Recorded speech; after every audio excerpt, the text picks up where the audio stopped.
Your entire life, people have told you, you gotta learn how to play it. I'll teach you how to play the game.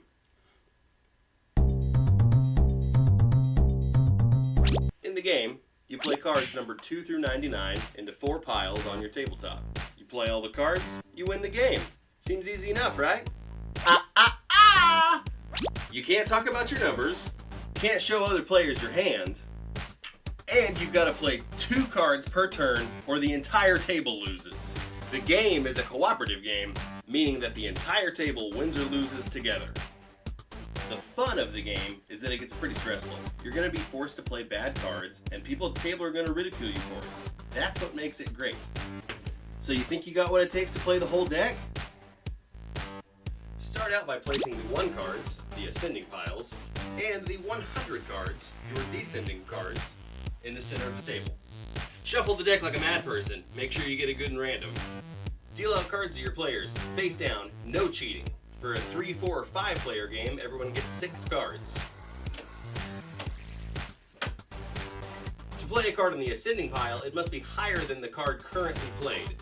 Opposite is true for the descending pile, it must be lower than the current card. Try to make your play pile adjacent to the actual counter card to make sure that it always stays in view.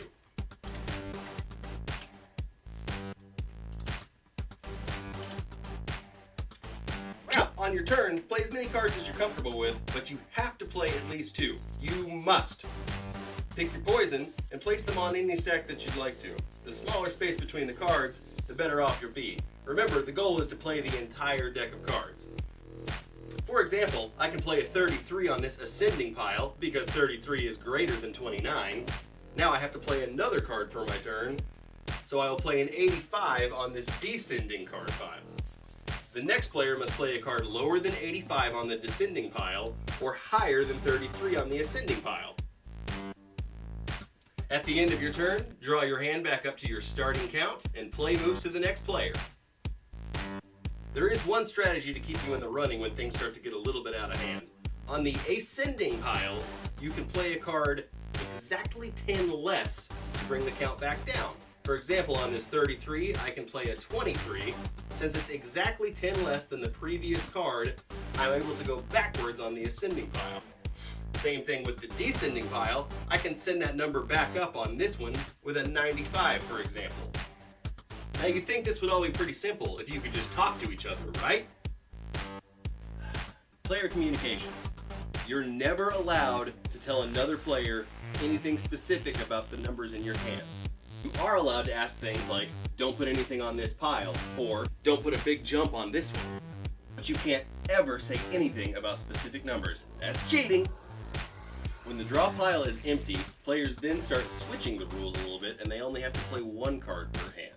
As soon as it gets to a point where nobody can actually play a card, and I don't mean I don't want to because this is a huge jump and it's going to ruin the game for everybody. When you actually cannot play a card on your turn, the entire game is over and everybody loses. Take inventory of the cards you have, including anything left in the draw pile, and the rest of your players' hands. As brutal as the game is, it's kind of forgiving. If that total is less than or equal to 10, that's considered an excellent result. However, you did not win, you just did okay. Only playing all 98 cards is a complete victory. You can pick the game up for about $10 on Amazon. I'll put an Amazon affiliate link in the description. I will get a small commission from any sales made from that link, and it will all go back into the channel here. I hope you incorporate this beautifully frustrating game into your next game night, and I'll see you at the table.